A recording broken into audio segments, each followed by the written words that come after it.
Hello friends, कैसे हैं आप लोग। तो आज हम आप लोगों का नंबर सिस्टम यानी कि संख्या पद्धति जो आपका जो टॉपिक है, इसमें आप लोगों को बहुत डाउट रहते हैं। जैसे प्राकृतिक संख्याएं क्या होती हैं, सम संख्याएं क्या होती हैं, विषम संख्याएं क्या होती हैं, परिमेय संख्याएं क्या होती हैं। ये सभी जो आपका टॉपिक में जो आपका डाउट बहुत रहता है, तो वो जो आप लोगों का डाउट है आज की इस वीडियो में हम आपको पूरा डाउट क्लियर कर देंगे। आज के बाद आपको कोई भी इसमें टॉपिक में कोई भी आपको दिक्कत नहीं होगी। एक एक टॉपिक को आपको ऐसे समझाएंगे कि आपको दोबारा पढ़ने की ज़रूरत नहीं पड़ेगी। तो चलिए आज का टॉपिक शुरू करते हैं। अगर आपने अभी तक चैनल को सब्सक्राइब नहीं किया है तो चैनल को सब्सक्राइब कर लें, ऐसे ही इंपॉर्टेंट टॉपिक के लिए और जीके के क्वेश्चंस के लिए। तो चलिए आज का वीडियो शुरू करते हैं।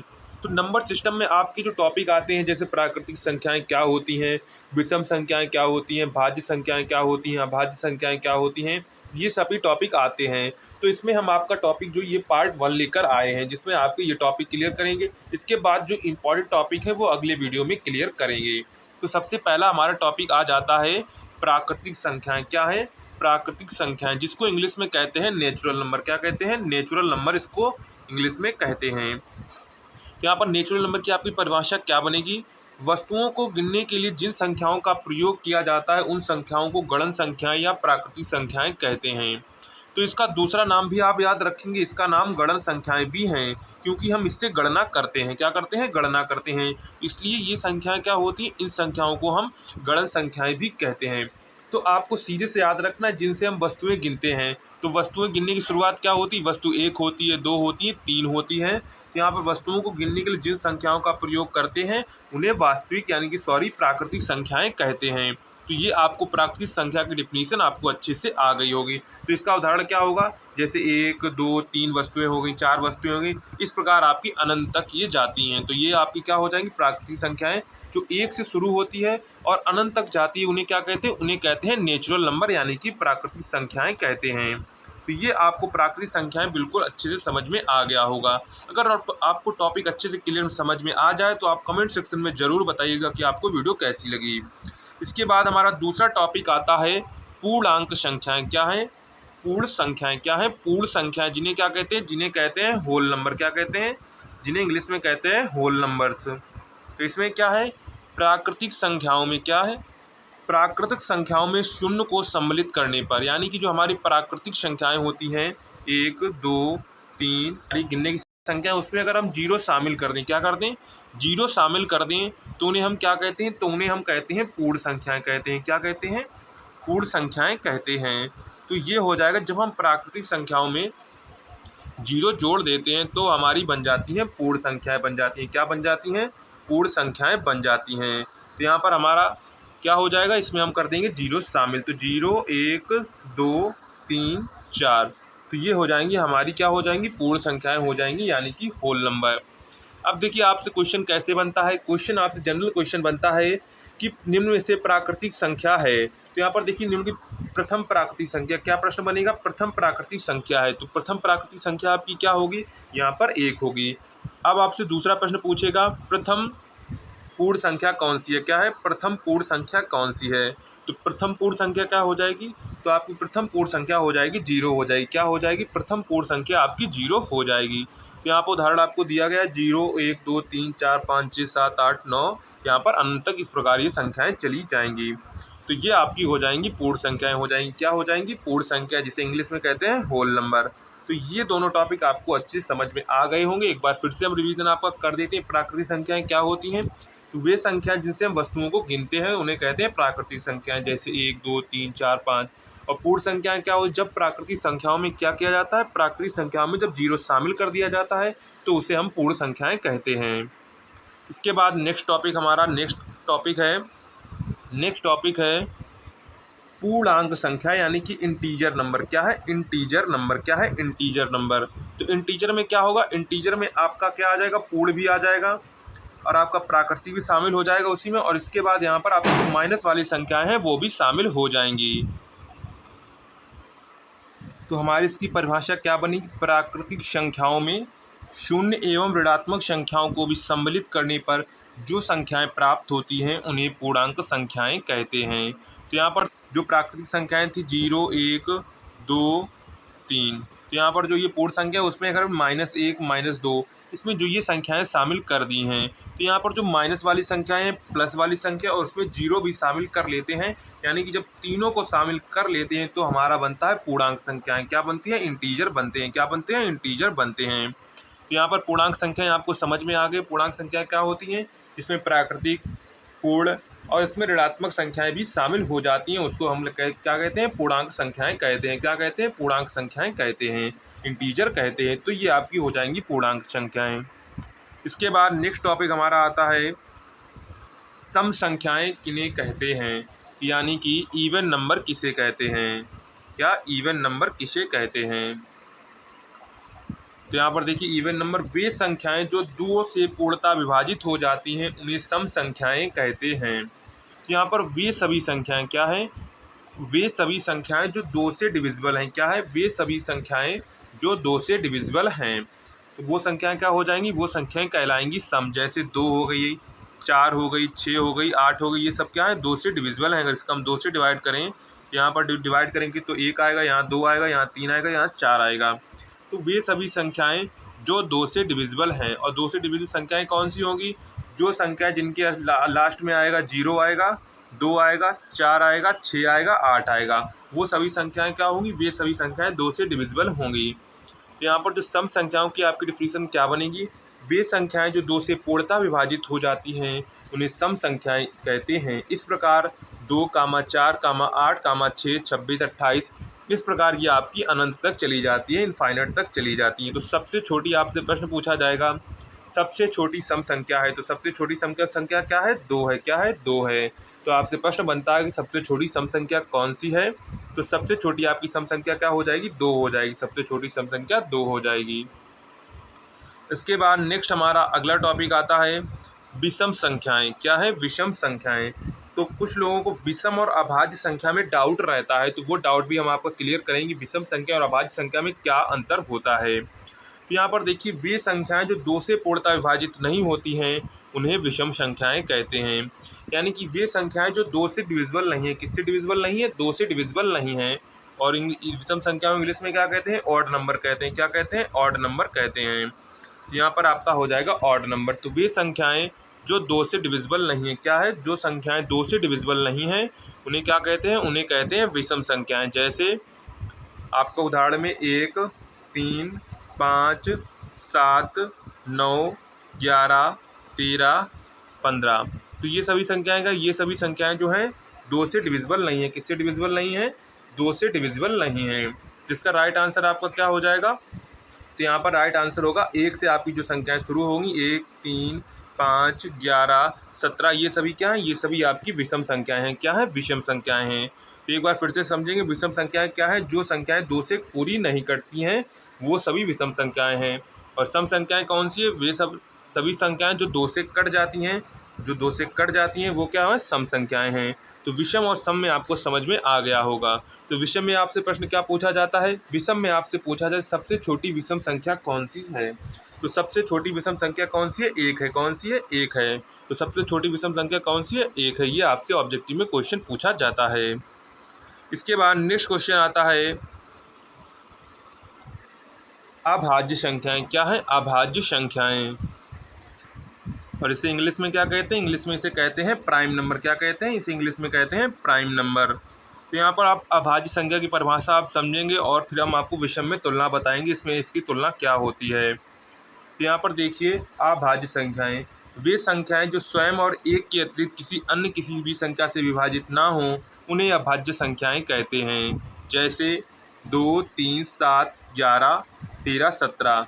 यहाँ पर आदि अभाज्य संख्याएं एक विशेष संख्या है जो कि ना अभाज्य है ना ही भाज्य है। तो ये आप विशेष ध्यान रखेंगे। यहाँ पर जो 1 है वो ना ही भाज्य है ना ही अभाज्य है, इतना आप विशेष ध्यान रखेंगे। ये इसका क्या है? ये इसका अपवाद है, तो इसे विशेष रूप से आपको ध्यान रखना है। अब यहाँ पर देखते हैं विषम और अभाज्य में तुलना करते हैं। यानी कि सबसे पहले अभाज्य देखते हैं। अभाज्य वे संख्याएं हैं जो 1 के अतिरिक्त किसी अन्य संख्या से नहीं कटती। जैसे 2 है, तो देखो 1 से तो कटी जाएगी। 3 है, 3 से 1 से कटेगी। 7 भी 1 से चली जाएगी। जितनी भी संख्याएं वो सब 1 से चली जाएंगी। जैसे यहाँ पर देखिए, आपकी जो 9 संख्या है यहाँ पर आ जाती है। 9 संख्या यहाँ पर जो आपकी 9 होगी वो विषम होगी, लेकिन यहाँ पर जो आपकी 9 है ये अभाज्य नहीं होगी। क्यों? 9 देखो किससे जा रही है? ये 3 से जा रही है पर 2 से नहीं जा रही। क्या है? ये 2 से नहीं जा रही है। विषम संख्या की परिभाषा क्या है? जो संख्या 2 से नहीं जाती। क्या है? जो संख्या है वो 2 है, वो होती है विषम संख्या। और अभाज्य संख्या की परिभाषा है जो संख्या स्वयं और 1 के अतिरिक्त किसी भी संख्या से ना जाए। स्वयं ये तो 9 से देखो जाएगी ही, और किसी संख्या से जाए, लेकिन 9 जो है वो 3 से भी जा रहा है। किससे जा रहा है? 9 3 से भी जा रहा है। 3 3 जा 9। तो ये जो संख्या है 1 से भी कट रही है, खुद से भी कट रही है और 3 से भी कट रही है, इसलिए 9 क्या है? इसलिए 9 अभाज्य संख्या नहीं है। क्या है? 9 अभाज्य संख्या नहीं है। अब आपको समझ में आ गया। जबकि 9 जो है, जो 9 है वो विषम संख्या है। क्या है? विषम संख्या है, लेकिन अभाज्य संख्या नहीं है। तो आपको समझ में आ गया हो कि विषम संख्या अभाज्य संख्या में डिफरेंस क्या होता है। तो डिफरेंस अगर आपको समझ में आया है तो वीडियो को लाइक कर दीजिए और चैनल को सब्सक्राइब कर लीजिए। इसके बाद अभाज्य संख्या की आपको परिभाषा समझ में आ गई। वे संख्याएं जो स्वयं और 1 के अतिरिक्त अन्य किसी भी संख्या से विभाजित नहीं होती हैं, उन्हें अभाज्य संख्याएं कहते हैं। तो ये आपको अच्छे से समझ में आ गया होगा कि वे संख्याएं जो स्वयं की और 1 के अतिरिक्त की अन्य किसी भी संख्या से विभाजित ना हो, उन्हें क्या कहते हैं? अभाज्य संख्याएं कहते हैं। जैसे यहाँ पर उदाहरण में आपको दिया गया है, जैसे 2 3 7 11 13। यहाँ पर देखिए 9 नहीं लिया गया है, ना ही यहाँ पर 15 लिया गया। 15 क्योंकि 1 से जाएगा, 3 से जाएगा, 5 से भी जाएगा और खुद से भी जाएगा। और अभाज्य संख्या की परिभाषा क्या है? जो 1 से कटे और स्वयं से कटे। तो यहाँ पर देखिए आपके क्या, सबसे छोटी जो अभाज्य संख्या होगी वो आपकी 2 होगी। क्या होगी? सबसे छोटी अभाज्य संख्या आपकी 2 होगी। ये विशेष ध्यान रखेंगे, एक आपकी अभाज्य संख्या नहीं है, क्योंकि अक्सर बच्चे इसी में गड़बड़ कर देते हैं और आंसर 1 टिक कर देते हैं। तो इतना आप ध्यान रखेंगे। क्या ध्यान रखेंगे? आपको ध्यान रखना है कि अभाज्य संख्या सबसे छोटी क्या है? 2 अभाज्य संख्या सबसे छोटी है। इसके बाद नेक्स्ट आती है हमारी भाज्य संख्या। क्या आती है? भाज्य संख्या। तो भाज्य संख्या क्या है? वे संख्याएं जो स्वयं और 1 के अतिरिक्त अन्य किसी भी संख्या से पूर्णतः विभाजित हो जाएं, उसे भाज्य कहते हैं। क्या कहते हैं? वे संख्याएं जो 1 के अतिरिक्त किसी संख्या से पूर्णतः विभाजित हो जाएं। जैसे 4 6 8। तो ये देखिए किससे कट रही है? 1 से भी कट रही है, 2 से भी कट रही है और 4 से, यानी कि 1 के अतिरिक्त 2 से भी कट रही है। और जैसे 6 है, 6 देखिए 3 से भी कटेगी, 2 से भी कटेगी, 1 से भी कटेगी और स्वयं से भी कटेगी। इसी प्रकार 8 हो गई, देखिए 2 से कटेगा, 4 से कटेगा और 8 से कटेगी और 1 से कटेगी।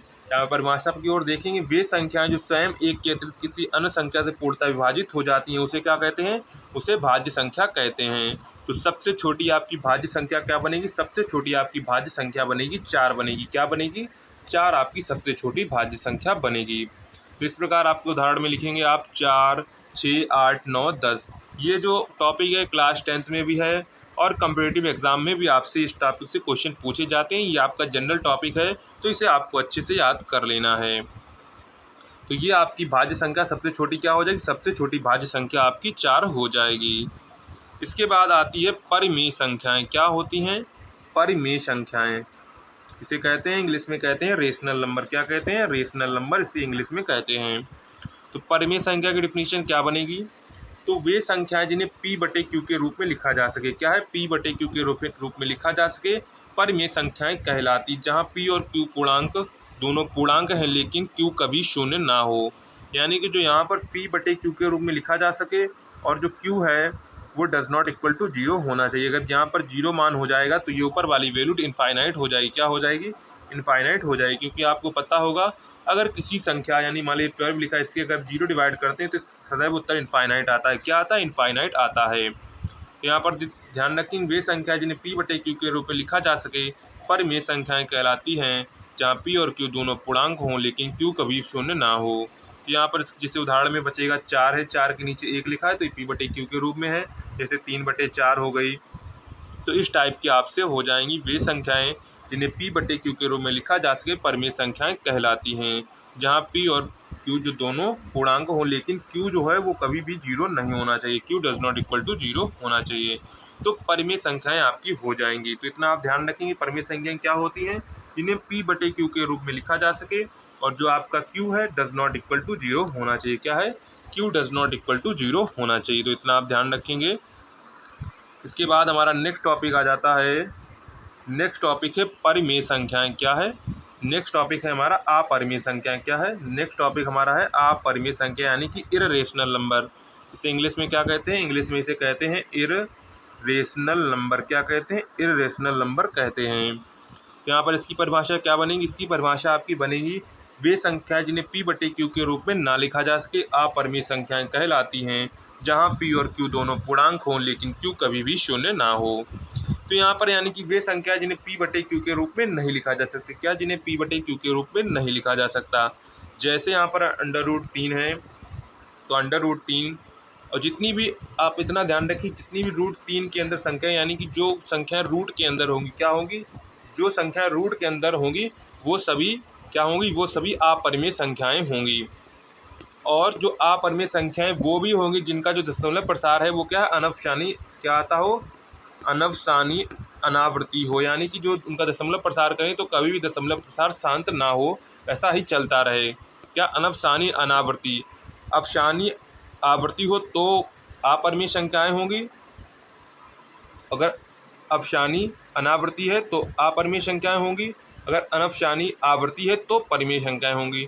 लेकिन आपको मोटा मोटा याद रखना है, जो संख्याएं रूट के अंदर लिखी होंगी, कैसी लिखी होंगी? रूट के अंदर लिखी होंगी, उन्हें अपरिमेय संख्याएं कहेंगे। बस इतना आपको ध्यान रखना है, रूट के अंदर संख्या पूर्ण वर्ग नहीं होनी चाहिए। क्या नहीं होनी चाहिए?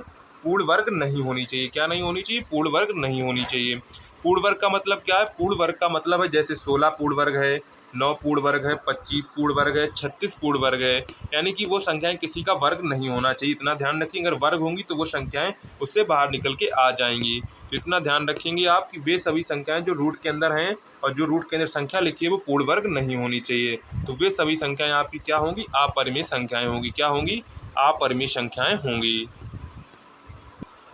इसके बाद नेक्स्ट टॉपिक देखते हैं। नेक्स्ट टॉपिक हमारा और लास्ट टॉपिक है वास्तविक संख्याएं। क्या हैं? जिन्हें कहते हैं रियल नंबर। क्या कहते हैं? रियल नंबर कहते हैं। यहाँ पर वे संख्याएं जो या तो परिमेय हैं अथवा अपरिमेय हैं, वास्तविक संख्याएं कहलाती हैं। तो वास्तविक संख्या में आप ध्यान रखेंगे, दुनिया में जितनी भी संख्याएं क्या हैं, ऑल वर्ल्ड में जितनी भी संख्याएं वो सब आ जाती हैं वास्तविक संख्याओं के अंतर्गत आ जाती हैं। परिमेय हो, अपरिमेय हो, पूर्ण हो, अपूर्ण हो, इसके बाद वास्तविक हो, और इसके बाद आपका सम हो, विषम हो, भाज्य अभाज्य, सभी क्या आ जाती हैं? सभी आ जाती हैं आपकी वास्तविक संख्याओं के अंतर्गत। तो दुनिया की जितनी भी संख्याएं हैं वो सभी आ जाती हैं किसके अंतर्गत आ जाती हैं? वो सभी संख्याएं आ जाती हैं आपके रियल नंबर के अंतर्गत। किसके अंदर? रियल नंबर, यानी कि वास्तविक संख्याओं के अंतर्गत आ जाती हैं। तो ये आप विशेष ध्यान रखेंगे कि वास्तविक संख्याएं वे संख्याएं जो या तो परिमेय हैं अथवा अपरिमेय हैं, वास्तविक संख्याएं कहलाती हैं। तो ये सभी संख्याएं, दुनिया में जितनी संख्याएं हैं सभी वास्तविक संख्याओं के अंतर्गत आती हैं। तो ये आपके जो टॉपिक है ये आपको बिल्कुल क्लियर समझ में आया होगा। अगर आपको वीडियो पसंद आई, वीडियो समझ में आया हो, टॉपिक समझ में आया हो, तो वीडियो को लाइक करिएगा, दोस्तों में शेयर करिएगा और चैनल को सब्सक्राइब करिएगा। ऐसे ही एक पार्ट टू में आपकी जो और इम्पोर्टेंट टॉपिक्स हैं कॉम्पिटिटिव एग्जाम के लिए, उनको भी हम लेकर आएंगे। तो चलिए चैनल को सब्सक्राइब कर लीजिएगा। अगले वीडियो को देखने के लिए मिलते हैं नेक्स्ट वीडियो में।